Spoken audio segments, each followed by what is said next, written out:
কি আর বলি বলুন, ছপ ছপ করে কত ঘটনাই তো ঘটে গেল।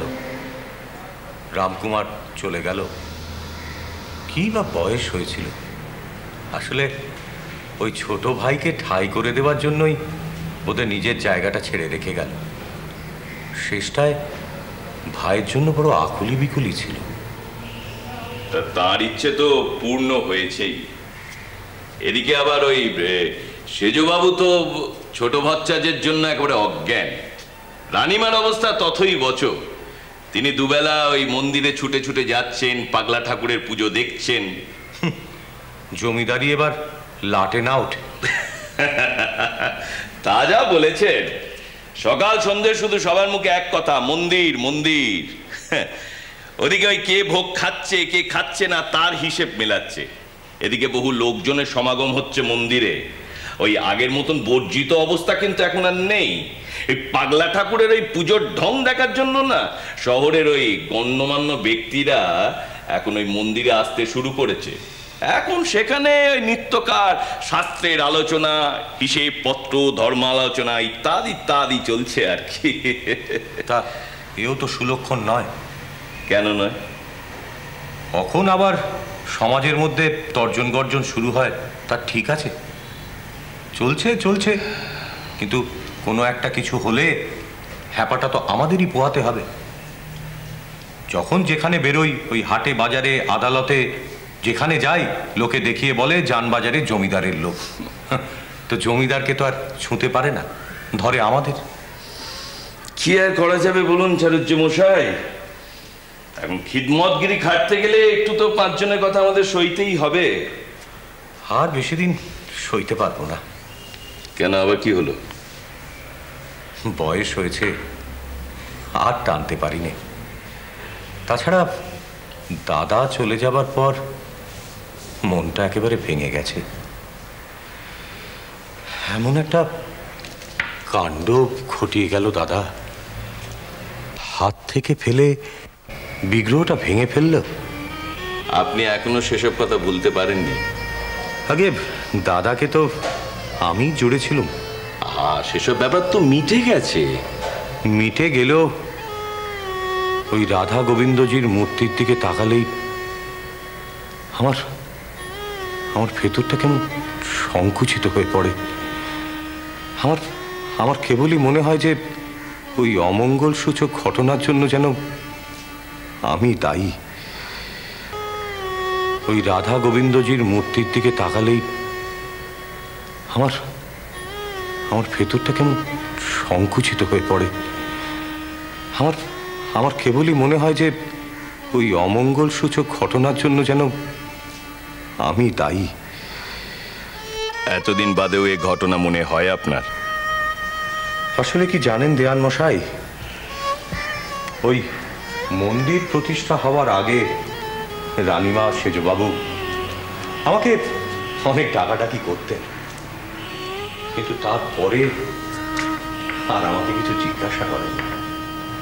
বোধহয় তাদের কাছে আমার প্রয়োজন ফুরিয়ে গেছে। আরে তা নয় চাটুর্য মশাই, তা নয়। ব্যাপারটা হলো ওই সেজবাবু আর রানীমা দুজনেই এখন পুণ্য লোভাতুর। তাই মন্দিরের কাজকর্ম দিকে তাদের একটু বিশেষ নজর পড়েছে, নিজে হাতেই সব করতে চান আর কি। এদিকে একটা ব্যাপার আছে, ওইদিকে ওই শাশুড়ি ঠাকুর আর বাবা জীবনের একটা প্রতিযোগিতা আছে। কিন্তু কিরকম? ছোট বচ্চাকে কে কতটা আদর করতে পারে। করছে, করুক না, ভালোই তো। এ তো আর ওই বিষয় আশয়ের হিসেব মেলাবার জন্য খতিয়ান দেখা নয়, পুণ্যলোভ সঞ্চয়ের আসল জায়গা। দেখুন, যারা পুণ্য সঞ্চয় করেছে তারাই ঈশ্বরের সাযুজ্য লাভ করতে পেরেছে। আমরা তো তা পারিনি। আমরা পাপি তাপি মানুষ, আমাদের নজর সবসময় ওই বিষয় আশয় লাভ লোকসানের দিকে। আগে আমরা তো তাদের জন্যই করি। আমরা আমাদের জন্য কি করতে পেরেছি, কি নিজেদের জন্য করতে পেরেছি? হ্যাঁ, তারা করেছেন, তাই তারা আজকে পুণ্য তোয়া। আর আমরা, আমাদের কেবল নজর ছিল ওই বিষয় আশায় কামনী কাঞ্চনের দিকে। আরে বাবা, হালদার মশাই কতক্ষণ? এই তো এসে তক আপনাদের কথাবার্তা শুনছিলাম। বেশ বলছিলেন, কিন্তু আমি বলছিলাম ওই পুণ্যতোয়া নদীর ধারায় দাঁড় বাইছেন যিনি, তার কথা কিছু ভেবেছেন কি? তিনি তো আচার বিচার নিয়ম অনুশাসনের ধার ধারছেন না। আপনি কার কথা বলছেন? ওই ছোট ভট্টাচ? আগে এমন সব রীতিনীতি করছেন, আর কদিন বাদে তো পুজো আচ্ছায় পুরোহিতের প্রয়োজনই হবে না। তার কারণ? ওই বলছিলাম আর কি, কি পুজো হচ্ছে? মন্ত্রতন্ত্রের বালাই নেই, করন্যাস, অঙ্গন্যাস, ক্রিয়া পদ্ধতি কিছুই তো হচ্ছে না। যখন তখন মায়ের মূর্তির গায়ে হাত দিচ্ছেন, আর মাঝে মধ্যে মা মা বলে হাত পা ছুঁড়ছেন। এসব কি পুজো? সে আর কি করা যাবে? দেখুন মশাই, আমি ওই মন্ত্র টন্তর এসব কিছু বুঝি না। দুবেলা ওই ঠাকুরের সামনে একটু পুজো করতে হয়, তাই করি আর কি। তবে হ্যাঁ, বিপদে পড়লে কিন্তু ঈশ্বরকে একটু বেশি ডাকি। মহেশবাবু, আপনি কিছু বলুন। আমি আর কি বলবো ঠাকুর মশাই, আদার ব্যাপারই যাদের মনোতৃপ্তির ব্যাপার, সেই রানীমা সেজবাবু, তারা সকলেই যখন তৃপ্ত, আমার আর কি বলার আছে? না, আমি আর এসবের মধ্যে নেই। বুঝতে পারছি, এবার আমাকেই নড়াচড়া শুরু করতে হবে। আচ্ছা, আপনি এই ব্যাপারটা নিয়ে তো মাথা ঘামাচ্ছেন কেন? কেন?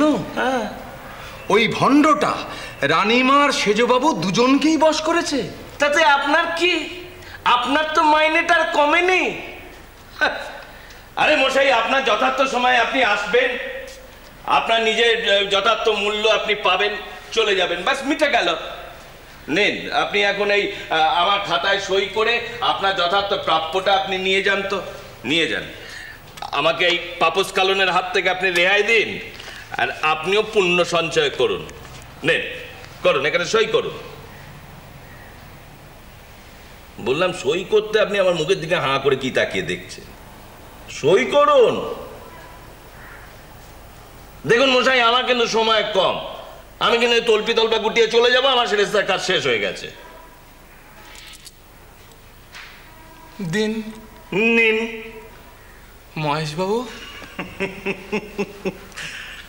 খুঁটে খাচ্ছেন, খান, তা পেড়ে খাবার শখ কেন? তুই কি বলছিলি এবার বল দেখিনি। না, তুমি বলো কি বলছো। ওরে, তোদের মতো নিত্যকর্মে আমার কর্মসাঙ্গ নয়। তুই তো জানিস আমি মাকে আমার নিজের মতো করে পেতে চাই। দেখিস নি, আমি যখন তোর বিষ্ণু ঘরে পুজো করতুম, তখনও আমি এখানে এসে মায়ের পায়ে পড়ে পড়ে কাঁদতুম। তখনই তো মা আমাকে এখানে টেনে নিলেন। আপনি আজ পুজো দেখে এসে পর্যন্ত একটা কথাও বলেননি। কি বলবো মথুর, পুজো হলো কই যে পুজোর কথা বলবো? কিন্তু একটা কথা বুঝতে পারছি। কি মা? লোকজন যা বলছে তার সবটাই মিথ্যে নয়।